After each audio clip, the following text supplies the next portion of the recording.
I'd like to switch Yep. paths now a little bit towards the healthcare system, because in some ways, as you pointed out, the healthcare system is a misnomer in that really it is a sick care system.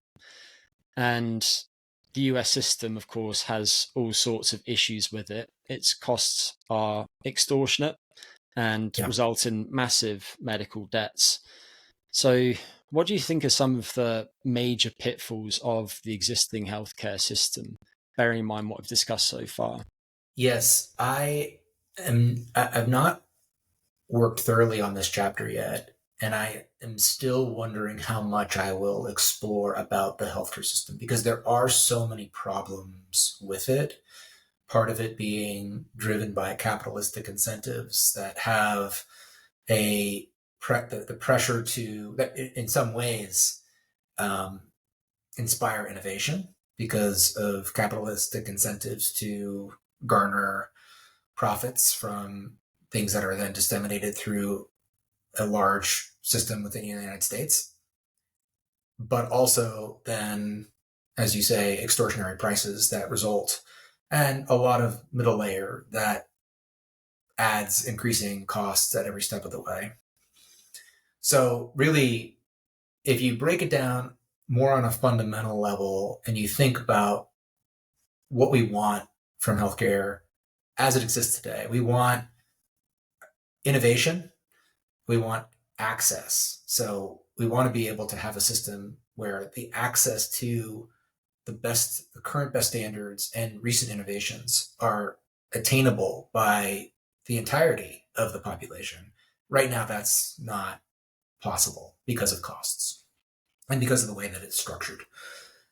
Um, if the argument is that if you were to take away the capitalistic incentives, then there would not be the drive for innovation as much. And I understand that is an issue. The main idea, which you touched upon, that I am going to write about is that our healthcare system was set up in a particular way to do an important job.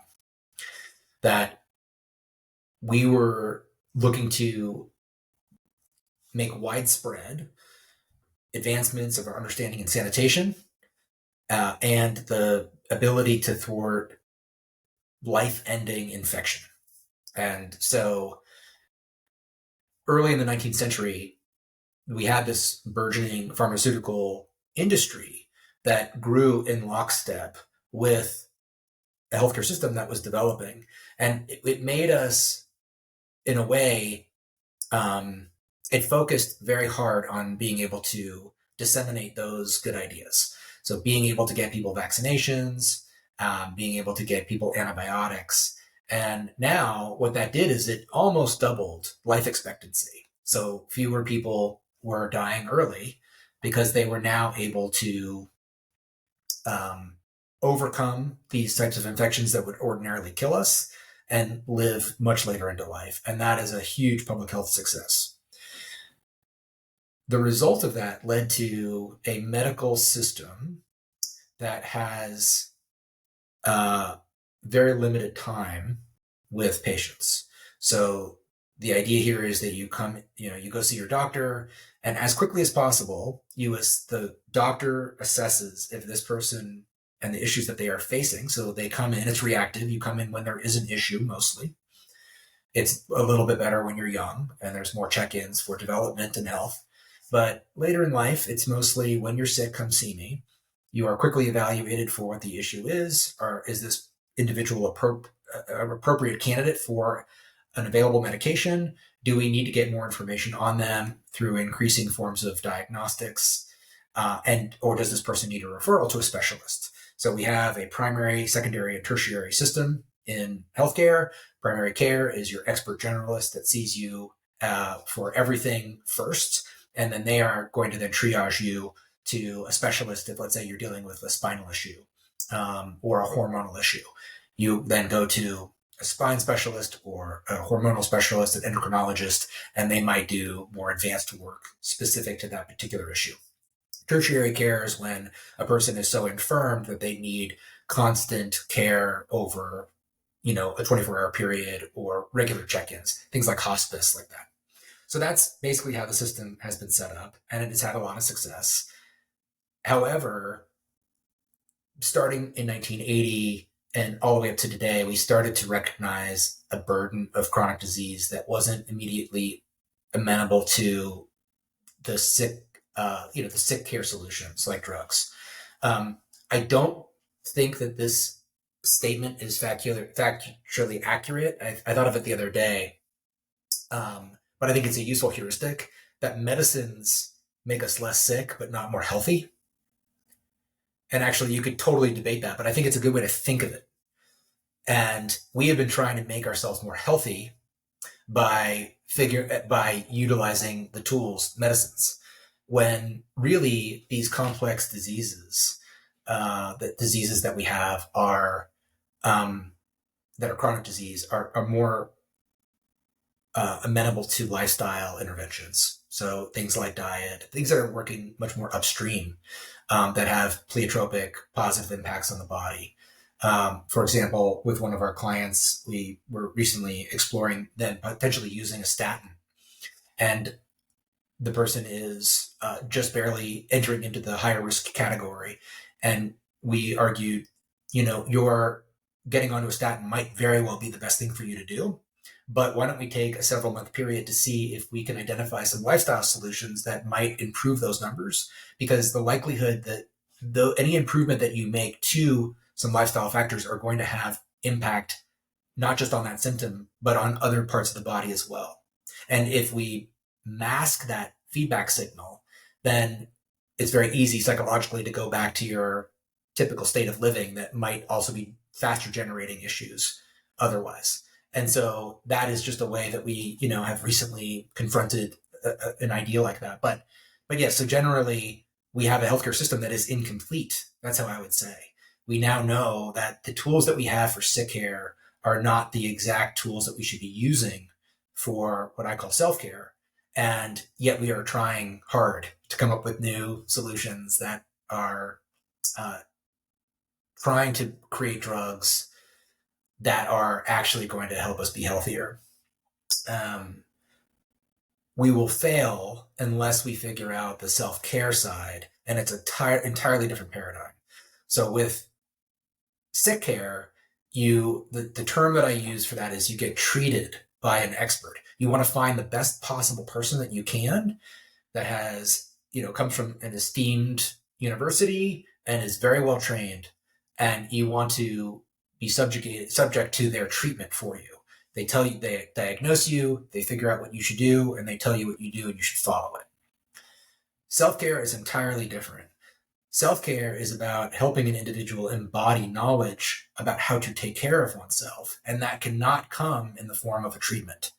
It cannot come in the form of a recommendation or an endorsement. It has to come, in my opinion, through training. So treatment for sick care and training for self-care. And training is a process. It is a slow process where we are able to help an individual develop skill based off of best understanding for things like diet, exercise, sleep, etc., so that they can navigate their life in a way. It's lifestyle. They can navigate their own lifestyle with agency and wisdom. And that takes time. And it also takes time continuously throughout our life because we continually change. Our needs, motivations, and even who we are physiologically changes too. So we have to then stay engaged with these forces that are our responsibility. We don't really have a system in place for that now, and that is sorely needed. So even if we were to fix all of the issues of our sick care system, we would have a lot poorer outcomes than we would expect. So if we want better outcomes, we also need a sick care arm for a more complete healthcare system. This feels like a good time to introduce your idea of the health performance expert, Dan. Yeah, so this is a concept that I developed, and the story of it is Jeffrey Pfeffer is a professor at the Stanford Business School. He wrote a book, Dying for a Paycheck. In that book, he talks about how modern life and work are making us very unhealthy. Again, similar to the pressures that we face that add constraints to how we live. That inspired me. In that book, he talks about, every company over a certain size should have a chief health officer on the executive team who is counterbalancing the strategy for how to make the company work. Ideally, they are working on the behest of the individual employees to think, how do these decisions that we're making for the company's benefit impact the well-being and health of the employees that are doing the work? Who do you hire for that? And he argued that it is not doctors.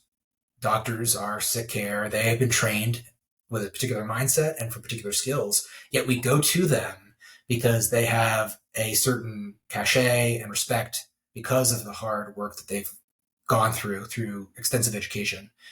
And yet they are probably not the right people to make us healthy, to help us keep us healthy, within a work environment. So who do you hire?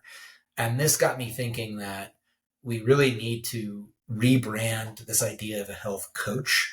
Health coaches have a low barrier of entry, and yet they are quite needed. This would be the self-care trainer. And what I envision with this health performance expert, which is the name that I've given, is that they are equivalent to your primary healthcare doctor, your PCP, but on the self-care side. So this HPE, is an expert generalist. They have been trained in all of the different determinants of health, and they are not necessarily specialists, but they are the first person that you see, and that you would spend life with support from your healthcare team with your sick care expert and your self-care expert, right? And that these positions would work harmoniously, ideally, to help you have the best possible outcomes and to improve, to help you be less sick when you're sick and to help you have greater agency in understanding how to be healthy across life. So we have on the self-care side specialists, people like nutritionists and exercise physiologists like that, but you cannot go to those people and then expect to have your entire bucket be filled by just getting, over-indexing your efforts in one area. So we need to have, that's a missing piece. And I've hypothesized this idea and I've spoken about it largely at the Institute for Human Machine Cognition. And where do I stand on it now? I think change, I've always recognized this being a multi-decade effort to try to change healthcare. I think where I'm at with it now is focusing in on the book and writing a section that illustrates this concept and its value, and then doing some thought leadership around this concept, and hopefully others picking up the torch and carrying it. I can say that there are now master's programs in health coaching throughout the United States. This wasn't true even 7 years ago, and I see that as a positive sign. A problematic sign is that a lot of them fall within the medical school, and so I think that being subjugated under the existing infrastructure for medicine is going to add unfortunate constraints that don't allow self-care to really do its best job. So it should be a separate arm. And I see good analogy here with the positive psychology movement, which then came around and said, can we use scientific inquiry and methodology to say, not just what are the factors that drive mental illness, but what are the factors that actually drive human thriving and flourishing? And so in a way, this is very similar to like a positive health movement. That would be an analogy to positive psychology. And I will link to your IHMC talks, both of them, because they are excellent. What's on my mind is the fact that we have an aging population.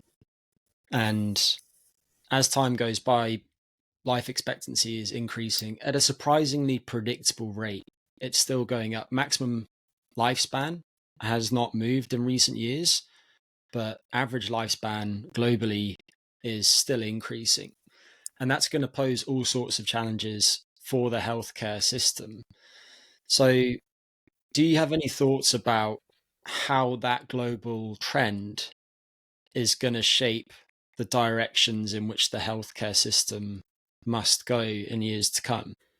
This will feel like a controversial statement, but an important goal for improving health span is maintaining functional capacity, which would enable older people to continue to work and hold high positions at jobs. We might need to reconceive what those positions look like. We might need to make accommodations for the fact that a person is older and might not be appropriate for them to sit in a chair from 8 to 6 every day. But the argument against this would be, just trying to, it's all about productivity, global productivity, or state productivity. The way I see it is that having demands that are placed on the body and the mind actually can help drive health. And of course, you recognize this work from Dr. Josh Turknet and Dr. Tommy Wood in their demand coupling hypothesis, which states that once we stop placing demands on the brain, it undergoes a form of atrophy, if you will. Imagine you've injured your knee, you're an athlete, and now it's wrapped in a brace and you're not using it. And the muscles that you've built quickly wither without the stimulation that is required to keep a muscle, at its full size and function. The brain is similar. And the way that I've understood this concept is that when you're very young, there are a tremendous amount of demands that are put on the brain through the normal course of development, socialization, walking, just learning how to live in this world is very demanding. As you get older, you enter into a period of increased automaticity as you develop skills and then use those skills on a daily basis. Sometimes there's a lot of challenge and personal growth, and other times people can, do their job day in and day out. And it's sort of like going to the gym every day and doing the exact same workout. It's better than nothing, but it actually isn't optimal because it's not placing new demands on the brain. Then when a person retires, different things can happen. So you can have a disease avoidant mindset where all of a sudden you're using your free time to participate in new hobbies, to make a larger social circle, to do things that are socially demanding. And by the way, it might not feel demanding, but interacting socially is a very important form of stimulation that is an important driver for keeping a brain healthy over time.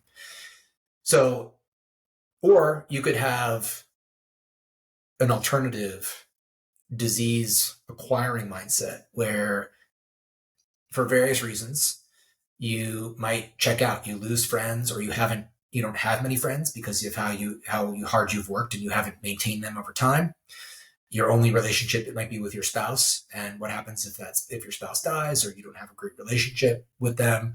For a lot of people, it is a lack of energy to go take on new hobbies and challenges, and also a loss of sensory fidelity.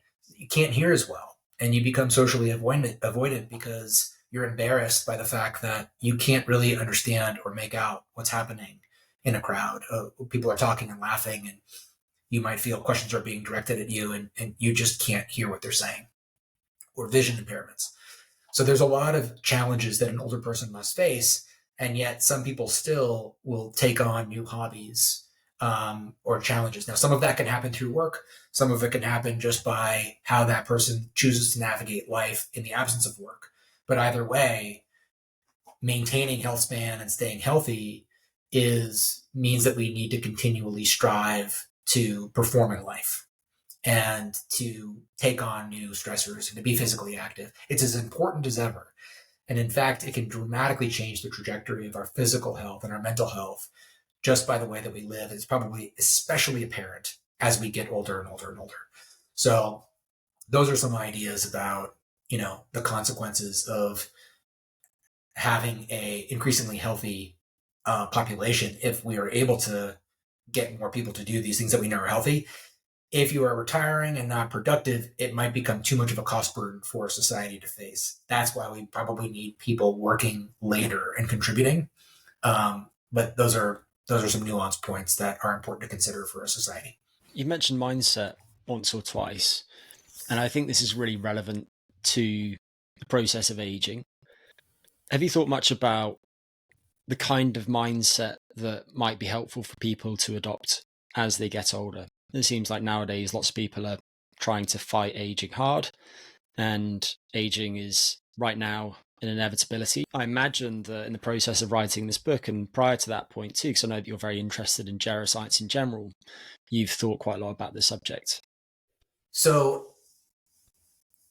if we look at evolution shapes what's considered to be a life history for an organism. And in that life history, you have certain things that take place at certain times, events that take place at certain times within the lifespan. So, for example, humans experience puberty around the same age. Nobody is experiencing puberty starting at 60, right? So that's an example. It is thought that the human essential lifespan is up to around 50 years old. And that is the time in life where we are given to fulfill our Darwinian purpose of life, which is reproduction. Now, that doesn't mean evolution's goals for you have to be your individual goals, right? You can definitely choose not to procreate, and that's entirely fine. But it is good to understand that evolution cares about reproduction. Now, some species have a very narrow aging window, and the aging window is the period of time after the essential lifespan. Humans, however, have a very protracted, elongated aging period. And in this period, we undergo what's considered homeostasis, which is a loss of the ability to maintain homeostasis and resilience over time. And that continually declines. However, again, if you put a person in if you put a body in a state with a good amount of demands that are calibrated to that individual's capacities, you would be surprised how much health can be sustained. And yet, with this, there's almost a reprioritization by your body at this time of life. The body is no longer investing in factors that are going to help it successfully mate. Skin, clarity, you get wrinkles, your hair grays, all these things that we dislike about the aging process. However, with regular engagement in life, finding new hobbies, engaging socially, you have the ability to have your aggregated wisdom help people that are younger than you through your experience. It is unfortunate that in our society, given the pace of it, it feels like there isn't as much of a role for older people.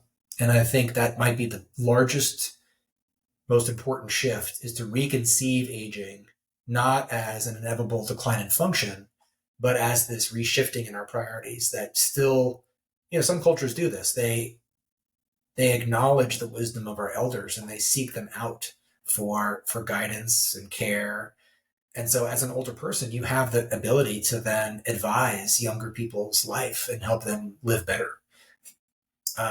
Because the pace of our world is changing so fast, it adds a lot of challenges.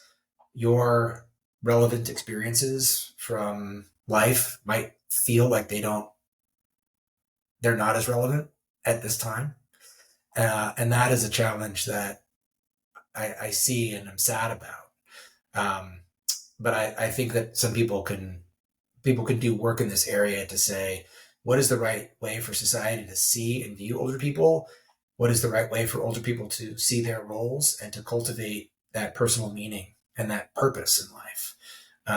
And with that, I think you could drive a higher quality of life for well into your 7th, 8th, 9th decade. Very well said.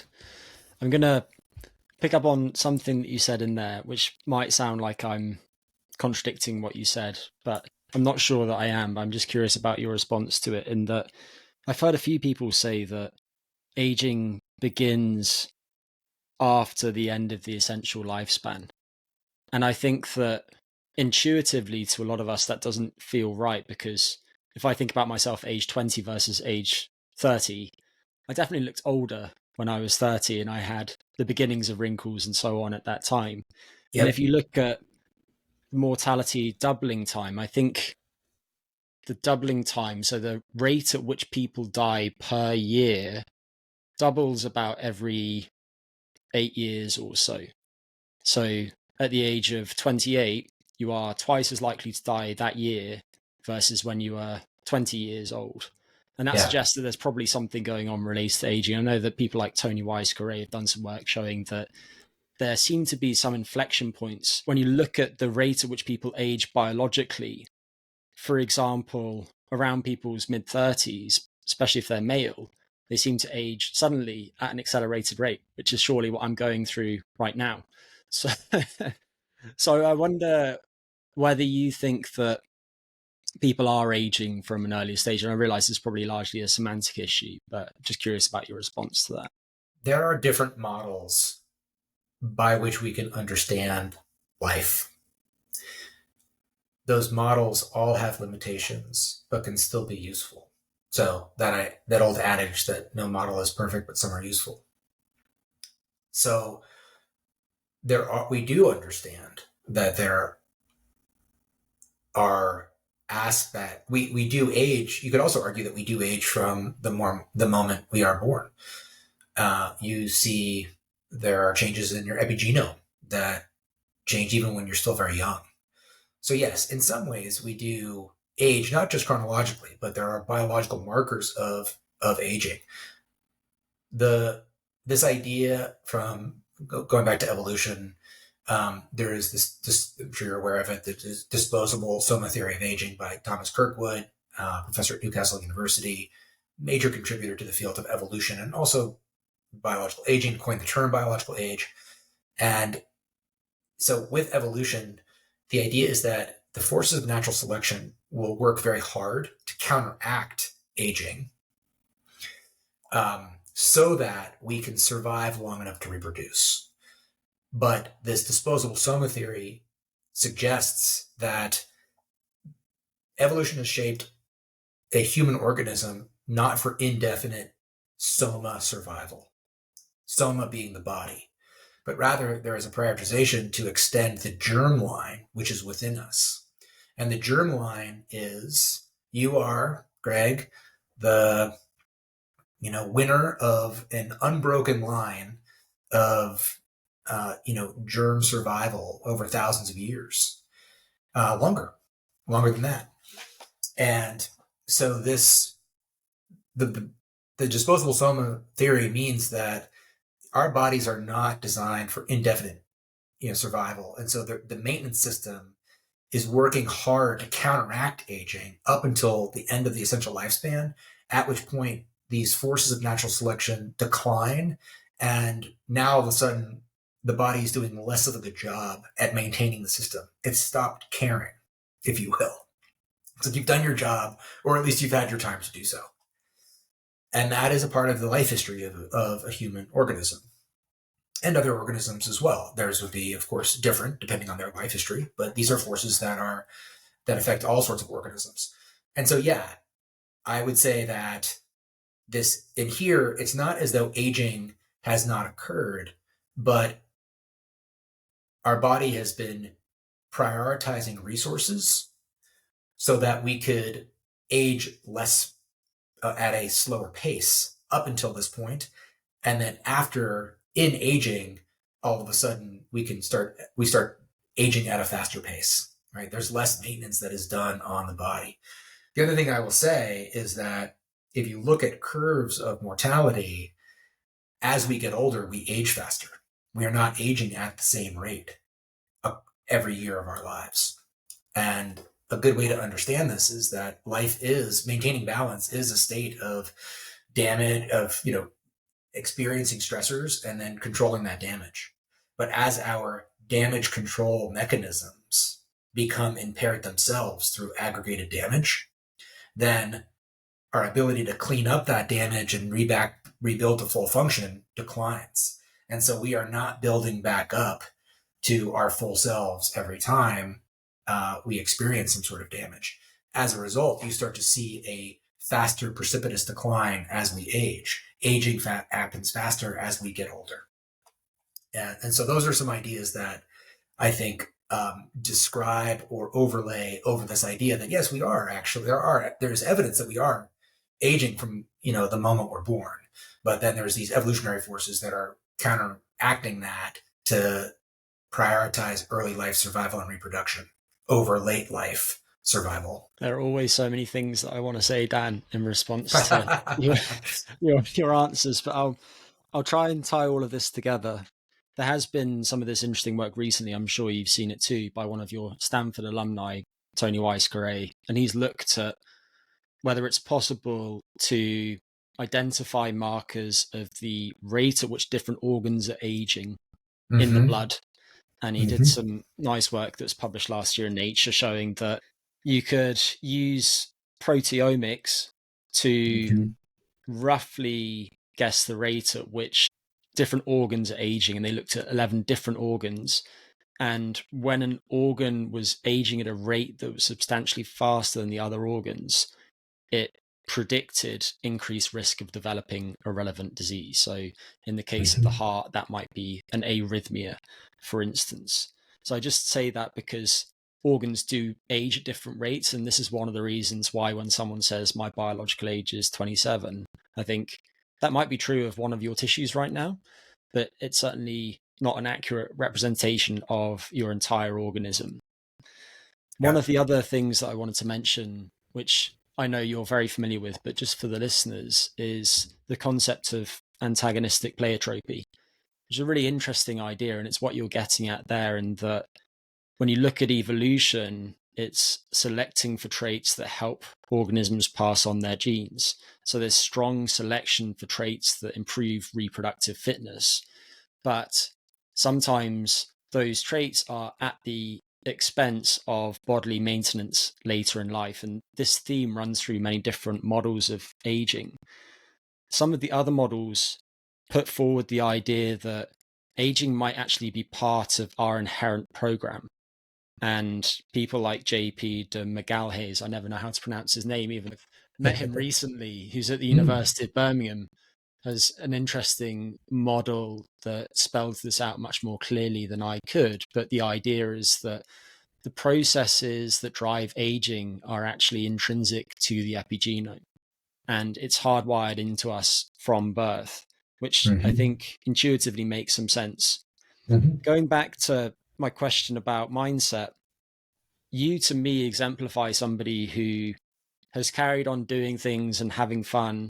It made me think of this famous study that Ellen Langer did, where she had people later in life and she put them in an environment that was like the environment they would have been in 20 years previously. And they had to wear the clothes that they would have been wearing at the time, and they weren't allowed to talk about any events that had taken place after the mimicked time. And before and after the experiment, they measured various different physical functions. And they found that some of the capacities improved more in the people who were acting younger than in their control counterparts. And that gives some credence to the idea that acting young and carrying on being your youthful self actually has some meaningful effects on your biology. But I just want to return to something that you mentioned previously when discussing medicines. And you made a comment that medicines make us less sick. And I think that's so true of so many medicines. And antibiotics would be an interesting case in point, because they might help stop you dying, which is fantastic. But at the same time, they might in some ways disrupt your homeostasis, your allostasis, your homeodynamic space, whatever we want to refer to here, in ways that actually make you less resilient in the future. But at the same time, nowadays, lots of people in the world of biogerontology are interested in developing therapeutics that target the so-called hallmarks of aging. Initially, there were fewer than 10 of these, but they've recently been added to over time. And the idea here is that if you can therapeutically or pharmacologically target the fundamental drivers of aging rather than the passengers of aging, you might be able to dramatically reduce the risk of various different diseases, or at least compress morbidity. And there's been some very interesting economic modeling work showing that if the development of these is successful, then it will save healthcare systems a fortune, specifically if it can compress the morbidity rather than extend lifespan per se. So I know that this is something you've been interested in for a long time, and much longer than most people. When you look at all of the different candidate geroprotectors or gerosuppressors, these interventions that are thought to slow aging, at the level of the population, which of the candidates do you personally find most interesting? Everything that is reducing mismatch in how we live. Some listeners might have expected, the discussion of me discussing things like senolytics or rapamycin, metformin, nicotinamide riboside, nicotinamide mononucleoside. These are things that are very common, and I'm hopeful that each one of those pharmacological interventions we can discover a way to use them in a way that where the net benefit exceeds the costs, because there will be costs in particular populations at a particular time in life, or at least at a particular biological age, which we sort of talked about a little bit. But basically, it's the biological age is the amount that you've aged in the years that you've lived. Easiest way to think of it. So somebody theoretically could be biologically older than their chronological age, and vice versa. So instead of calibrating the use of a medication to the chronological age of 70, it could be, if we could identify some standardization around biological age, it could be when, some multi-omic net score has your biological age at a particular age, or whatever that might look like. Then we would use these types of interventions. Until then, the number one thing that you can do is to reduce mismatch. So mismatch is this evolutionary concept going back to evolution. I think it was popularized. I don't know if the term was invented, but by Dan Lieberman when he wrote the book, The Story of the Human Body. So a lot of people became more familiar with that about 10 years ago. It kicked off the barefoot running phenomenon. But the whole idea is that, evolution matters today, here and now. And that when we live out of alignment with what, certain forces that were shaped by that slow process of evolution, that we accelerate aging, because we are putting the body in various forms of stress that creates more of an allostatic load that creates these little physiological scars that do lead to the acceleration of disease. And disease is interesting because, when we use that term, we're talking about, what is a disease? It's an internal state that suppresses a physiological function below a species typical level. But that species typical level is calibrated for race, age, and gender, and also depends on a person's, how old they are. And so we do develop these diseases as we live older. And in some ways, that is a sign of success. It is a sign that we are now able to have a lot more people live into the 7th, 8th, and 9th decade. We think of it as a failure, but in some ways, in some perspectives, the fact that we are getting people to live longer means that we are going to see the appearance of age-related diseases, age being the number one risk factor for most of these diseases. And so who do we calibrate normality against? Is it hunter-gatherers that, had, let's say, less disease in their 7th decade? We have to then think about what we are comparing these people to assess disease. But it is, again, if we think of it more like the loss of homeostasis. Now, some diseases are subclinical. You can't identify that. You can't feel them happening in the body, but they are impairing a physiological function. And we also have a lot of tools in society now. So let's say if you have some sort of vision impairment, you can wear glasses and you can now see just fine. So is that still a disease as long as you have tools that counteract it? There's, again, a lot of interesting psychology or philosophy around these ideas as we are seeing people live longer. But generally, I like this idea of compressing mortality versus longevity enhancement. So getting people to live longer. The maximal theoretical lifespan is thought to be around 125 years. We've had at least one person, Jean Calment, that lived up to 122 years. So getting very close to what that theoretical boundary is. Most people don't live that long. As you said, most societies around the world are still living longer, but we also now see for the first time in the United States that estimates for lifespan have now retracted. We are now estimated to live less long than a previous generation. We might see, because the United States is really at the forefront of a lot of innovation, there are certain societies that are still getting caught up with where the U.S. is in terms of things that do benefit longevity. But they also now will quickly adopt what the U.S. does, and we might see a retraction there as well. So, I think going back to this idea of mismatch reduction, it speaks to the self-care idea that we need to learn how to live healthfully in our world. And modern society is absolutely filled with pitfalls that are going to accelerate aging. And it's all normalized in society, and it's adopted very quickly. So these new changes they're adopted broadly by society, and it becomes the new standard, the new normal.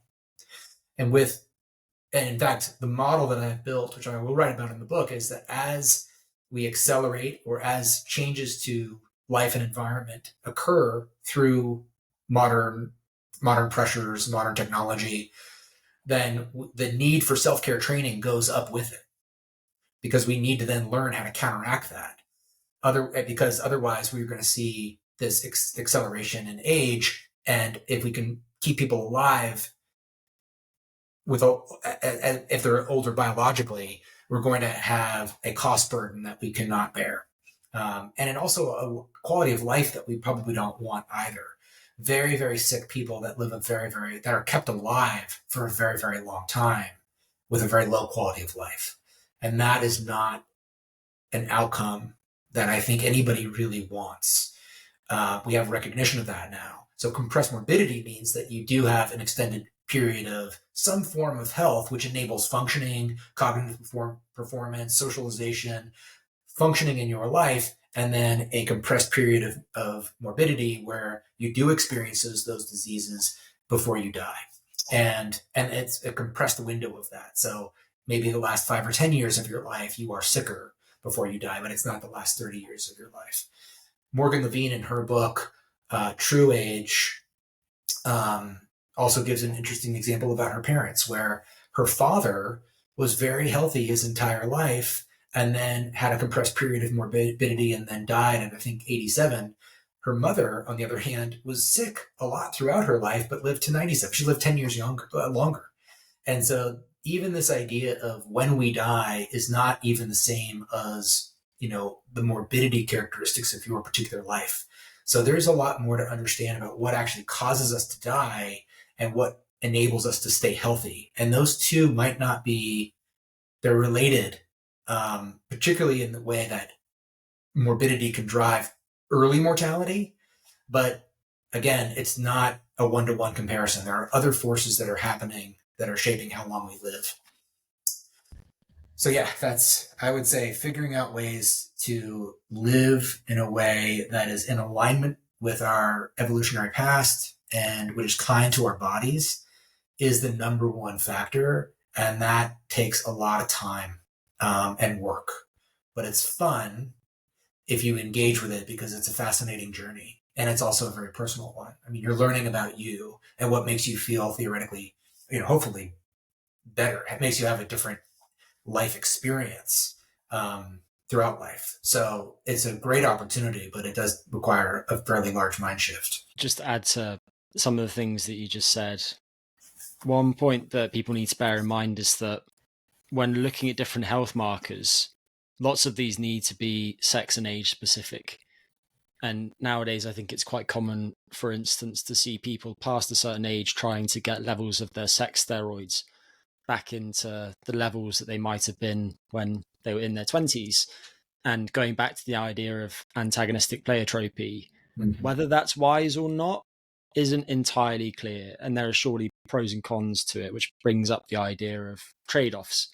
Yep. And I think this is a really interesting subject, because if you take the example of somebody experiencing photo damage from spending time outside in the sun, their skin might wrinkle at an accelerated rate, they might develop more moles and so on.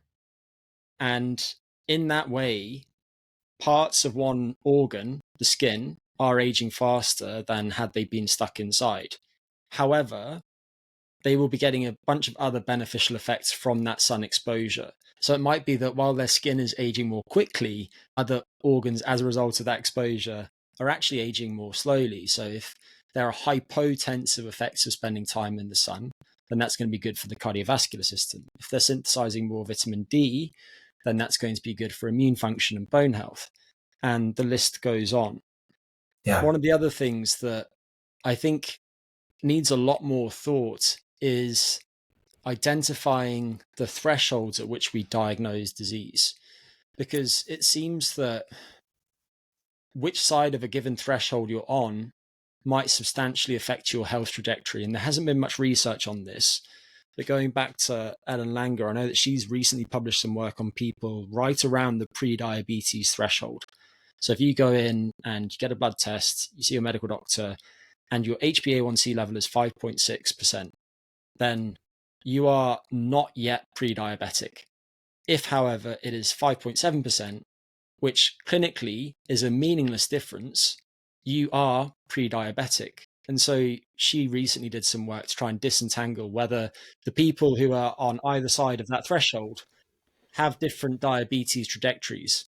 And sure enough, they do. The people who are just above the threshold are much more likely to go on to develop frank diabetes in years to come. What do you think are some of the most substantial medical advances that we've seen in recent years? Are there some things that have particularly excited you that have emerged in the last 5 years or so? I think in many ways it's been a stellar time for medicine. Yeah, it has.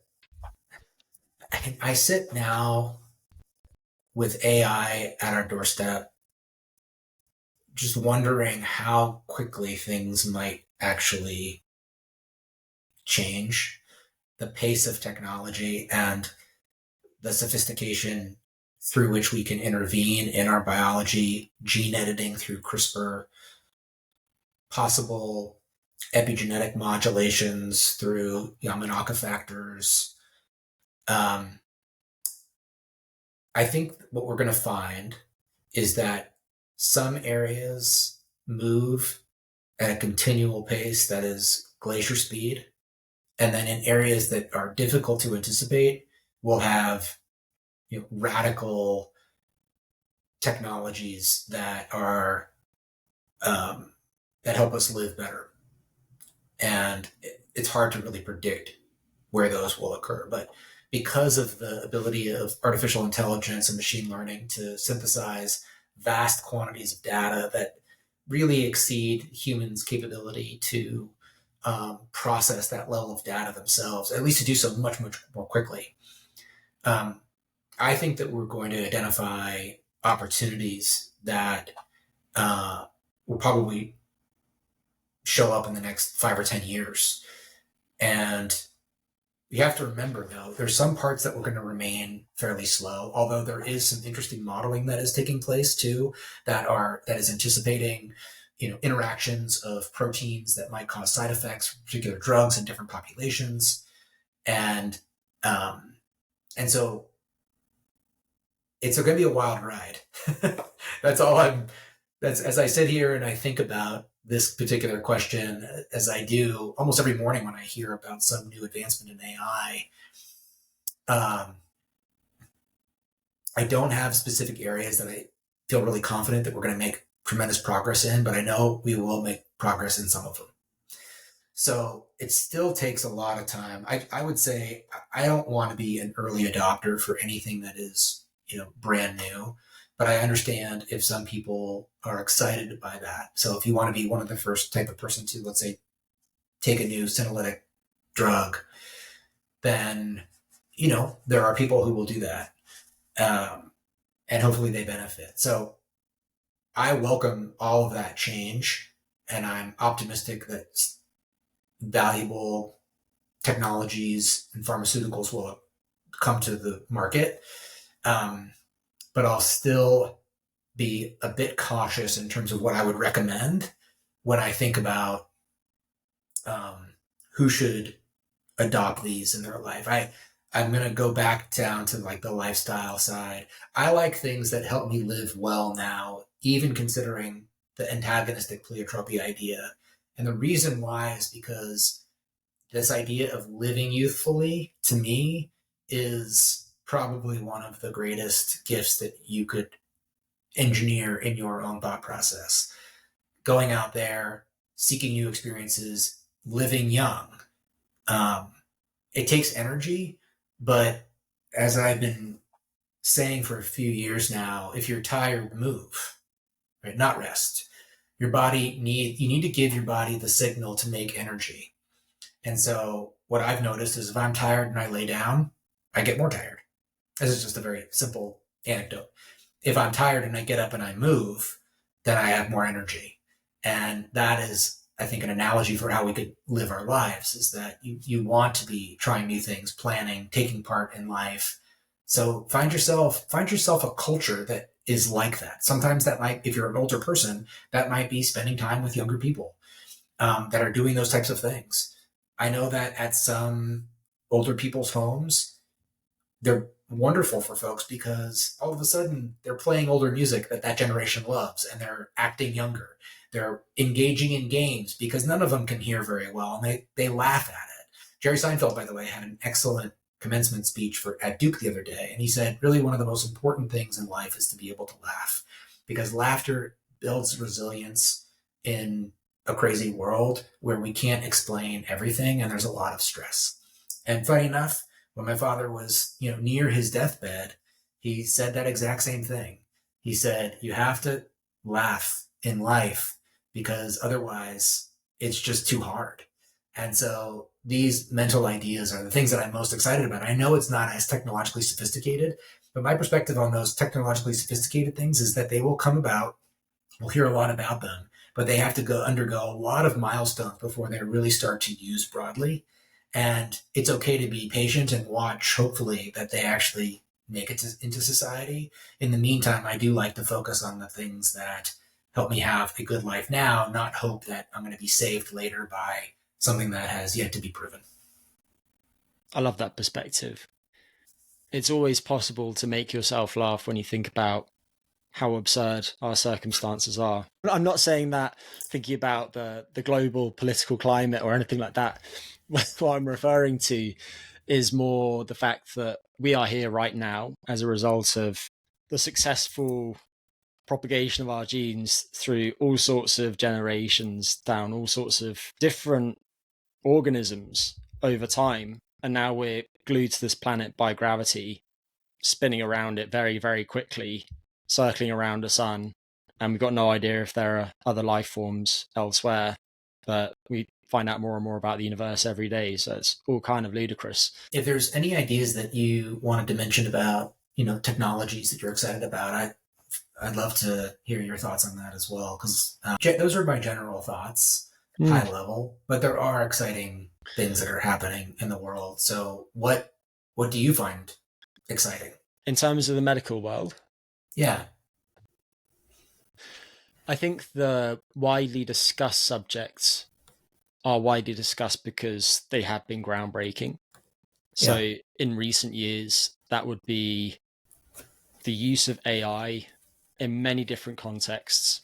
But some of the more interesting cases are drug discovery, like the AlphaFold project. Incredible. I think the use of mRNA technology, and we've known about mRNA since the mid 20th century, but understanding how to use our own machinery to create proteins to defend our bodies against pathogens like different strains of SARS-CoV-2, and the success of that and the speed at which those have been developed is astonishing. Yeah. And I know that there'll be some people listening to this who don't believe in vaccination, but my perspective is that when you look at the data, it's been a home run. I think the development of the new classes of obesity medications, and going back to what I asked you earlier about candidate gerosuppressors, I think you gave a great answer in reframing the question, focusing on instances of mismatch and addressing those. But if we do think about specific molecules, then I would argue that right now, the best gerosuppressors are the new obesity medications at the level of the population. And we're starting agree to see 100%. this. Yeah, we're starting to see this in the data. There was a paper published in the New England Journal of Medicine last year showing that people who have obesity, when they take these drugs for over a year, they die of cardiovascular disease at a rate that's about 20% lower than people who've been taking placebo, which Yeah. is very impressive. And Yeah. we're also now starting to understand how, even though these were initially developed for specific therapeutic purposes, they're having all sorts of beneficial effects on everything from instances of people being addicted to things to various different inflammatory conditions. So Yeah. when we're in this obesogenic environment, and that environment is upstream of lots of different age-related processes, and we could look at all of those different hallmarks of aging, probably chronic inflammation, dysbiosis, mitochondrial dysfunction, all of them. Yeah. I think ultimately these drugs are probably indirectly addressing all of those. And Mm-hmm. then, like you say, I think there's huge potential now to use AI in many different contexts. And that is also true of people working in the kind of occupations that we've been discussing today: health coaches, health performance experts, and so on. And I think that we all need to keep abreast of these developments and understand how to use this powerful technology, because it's here to stay. And I can hold my hand up and say that I haven't done a very good job of doing that so far. I very rarely use these tools. I might periodically use something like Claude to give me a brief synopsis of a certain subject, and then ask Claude for the references, and then he'll hallucinate a bunch of nonsense. But as we've discussed before, but I'm shortchanging myself by not using them in a more intelligent way. We all need to work out how we want to incorporate these in our daily lives. And obviously, large language models are just one instance of the application Yeah. of this type of technology. The final thing that I'll mention, I'm actually jumping the gun here a little bit, is using different types of technology to forecast changes in people's health trajectories and then intervene appropriately. And what Yeah. I'm referring to here are technologies such as those being used to digitally phenotype people. So Mm-hmm. work by people like Jukka-Pekka Anela, who's at Harvard, has focused on how people interact with their smartphones. How accurate is their typing? How do they swipe? What do they look at? And so on. And right now, it seems that we might be able to anticipate lapses in mood and the exacerbation of various different psychiatric issues to forecast change in people's sleep and so on. And if the technology is successful, then that would mean that before that happens, we would potentially be able to intervene to nudge someone's health trajectory onto a better path. Yeah. Yeah. Those are all great illustrations of an optimistic future where we now have more help to counteract more change. I couldn't agree with you more that what I'm most excited about for a longevity pharmacological agent is these GLP-1 and other compound modifiers that change the relationship that people have with food. How much of calories and the impact, the negative impact of overconsumption on health is coming from overconsumption versus just what we get from calorie restriction. If we can help people eat less in an environment engineered to make people eat more, that could be a massive enabler of homeostasis. If you go back to some of the terminology that we discussed earlier, the way that we eat is promoting a constant allostatic stress. So if we can make it more natural, seemingly perceptually more natural to engage with food in a way that happens to match our homeostatic desire of our body, then that is a strong enabler of health and longevity and health span extension, all the things that we've discussed.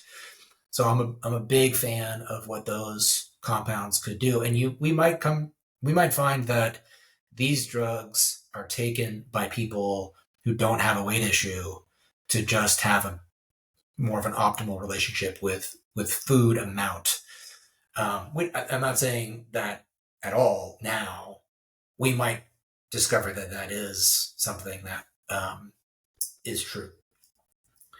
So I'm really optimistic about that. And going back to your, this digital phenotype, Michael Schneider at Stanford is doing some similar work with this company QBio. The idea there is that the best way to really assess an individual is through longitudinal assessment of that person. So we get you do a phenotypic assessment by looking at all aspects of the body, and you look at how that individual is changing over time. As you talked about earlier, different organ systems do age at different paces, and the oldest organ in your body is going to put stress and pressure on aging the other organs in the body too. So you're right, your average might be the same as somebody else, but it's not an equivalent situation potentially where one person has the same average but a much older organ, and that old organ is then driving a faster pace of aging throughout the body. Because we know that, one of these hallmarks of health is an interdependency on one another, right? So an example there is your hormonal system is then acting throughout the body to coordinate activities, so that that we are one organism made up of a lot of different parts, and those parts have to work in coordination. And so as those signals to coordination become less sensitively heard throughout the body, that can kind of diminish. So when we talk about inflammation, that's actually like a really basically the good example. Inflammation itself is not a bad thing. What we want is, inflammastasis, right? We want that system to be in balance and do its job and not be chronically activated and turned on.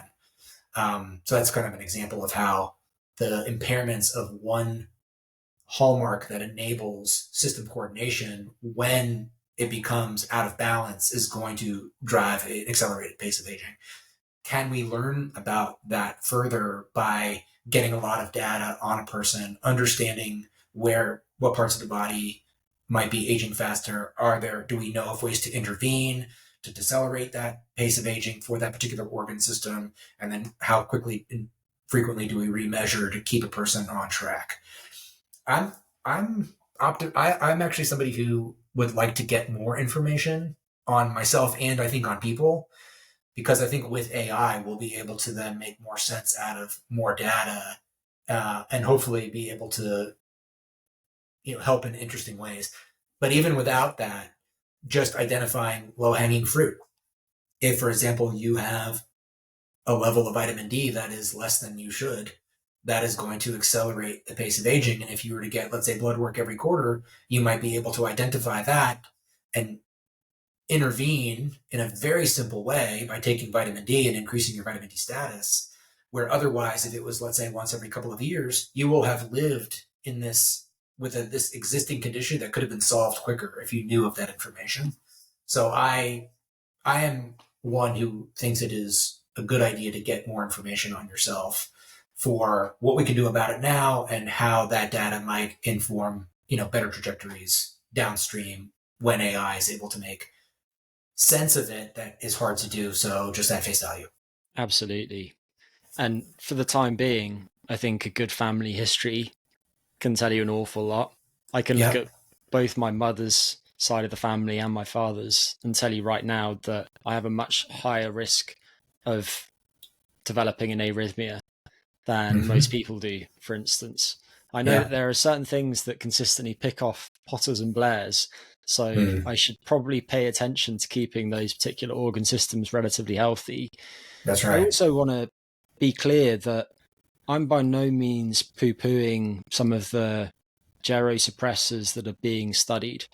Yeah. And actually, the main thing that I've been working on for the last few months is the development of a multi-nutraceutical product that's intended to target all of these hallmarks of aging and to improve the function of all bodily systems as a kind of longevity insurance policy. That's something that you might be able to take every day to ensure that you're meeting all of your nutrient needs and also needs of certain substances that might be present in the diet already that aren't essential nutrients, but that clearly are really important to optimal physiology and hence function. And Yeah. so I'm by no means dismissing those and saying that they're not helpful, because I think that they're going to be really helpful. But I also think that some of them have real potential downsides, and senolytics would be a perfect example. If you look, for example, at people who develop certain very aggressive cancers at relatively Yeah. young ages, one of the commonalities that you seem to find is that they actually have fewer senescent cells than others.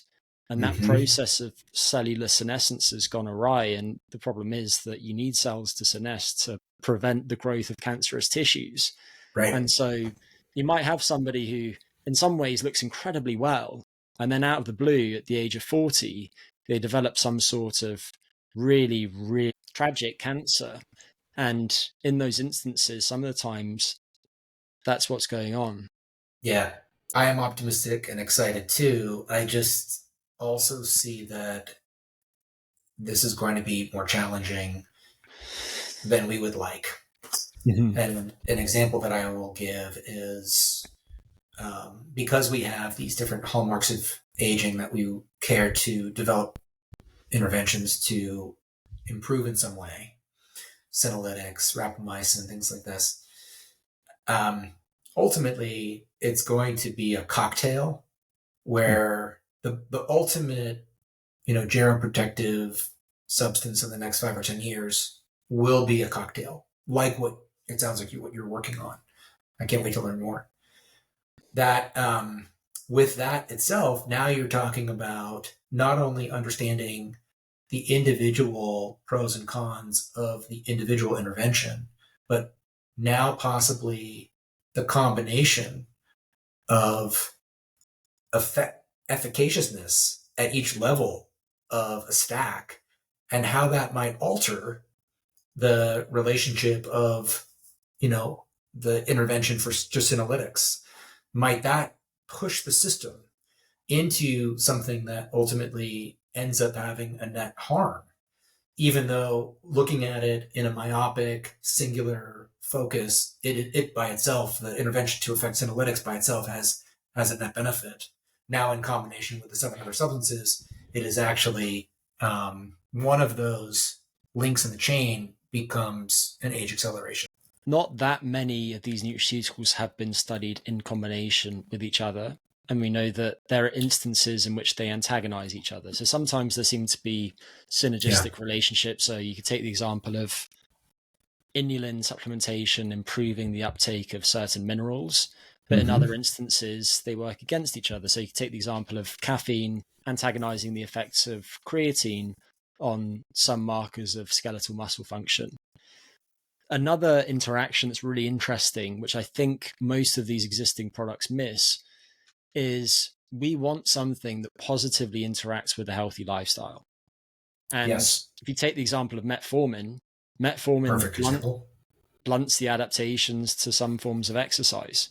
And Mm-hmm. so it might be something that's really good for somebody who has a relatively unhealthy lifestyle. And if they Yeah. change nothing apart from take this pill, then their cardiometabolic health will improve.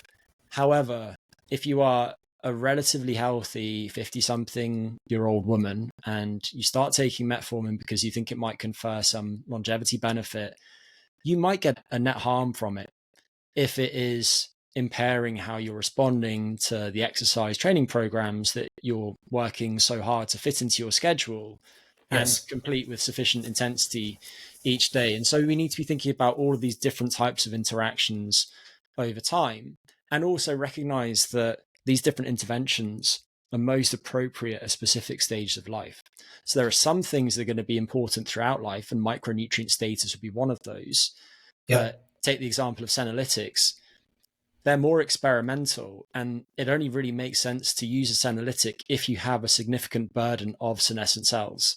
If you don't, then you might well be doing yourself some harm. There could be some tissue toxicity. It could be that you're clearing some senescent cells that are actually having a net positive effect on your biology. And we don't know, we don't have a diagnostic for senolytic cells right now.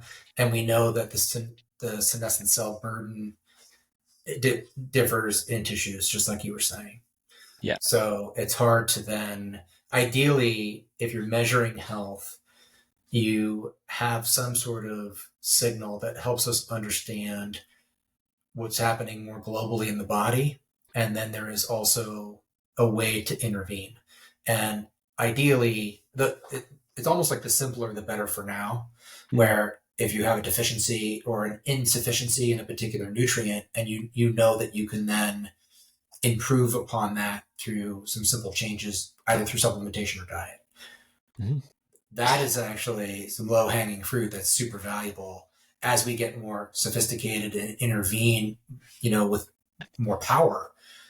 It just opens up a lot of questions. We talked a little bit about that earlier, is that you have to then be able to identify the right conditions in which you might use these therapies. So does this person have a certain biological age or certain characteristics of, lower health, where this becomes the net benefit? So just to add to your point about metformin, the net harm that you might do is that you are actually suppressing the greater benefit that you would have gotten simply with cardiorespiratory fitness by itself. You've now reduced the greater benefit, and that itself is a harm, right? So it's making it that you are not benefiting as much as you would have for the effort you're putting in. So we have to start with, I think, the lifestyle side, because they're very, very powerful. And like you said, all these interventions need to be tested in various populations, because a very healthy population, a very fit population, relative to what's common in society for that particular age, might have opposite effects than if we just tested in disease. And you can't make that logical leap where this showed X amount of benefit in a disease population, and I am healthy and I'm going to get that benefit as well. You should not make that leap. There are always floor and ceiling effects. So if you imagine that full capacity in a given function is 100% and you're a young, healthy person, you're at 95%, there's not much scope for you to improve. If, however, you are 75 years old and you've lost a lot of that particular function, you might be at 45% now. And so there's a lot more scope for you to improve.